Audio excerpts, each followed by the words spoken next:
Hello കൂട്ടുകാരെ, ഇത് ഓച്ചിറയിലെ പരബ്രഹ്മം. നമ്മളവിടെ ചെല്ലുമ്പോൾ ആദ്യം ഇവർ കാളയെ കാണിക്കും, തൊട്ട് തൊഴാൻ പറയും. തൊട്ട് കഴിയുമ്പോൾ പറയും കാളയ്ക്കുള്ള എന്തെങ്കിലും ഫുഡിനുള്ള പൈസ കൊടുക്കാൻ പറയും. അതവർക്കൊരു ഒരു വരുമാന മാർഗ്ഗമാണെന്ന് തോന്നുന്നു. പിന്നെ അവിടെ ഉള്ളത് ആൽത്തറയിൽ ആണ് അവിടുത്തെ പ്രതിഷ്ഠ എന്ന് പറഞ്ഞാൽ, പ്രത്യേകിച്ച് അമ്പലമൊന്നുമില്ല.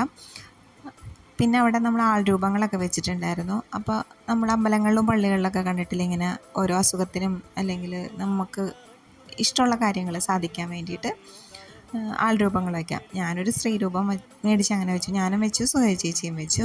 പിന്നെ അവിടുത്തെ ഒരു ഹൈലൈറ്റ് ആയിട്ട് തോന്നുന്നത് അവിടെ ക്യൂ നിൽക്കണം കണ്ടു കഴിഞ്ഞ് കഴിഞ്ഞപ്പോൾ അവിടെ ഫുഡ് കൊടുക്കണതിനെ പറ്റി അന്വേഷിച്ചു.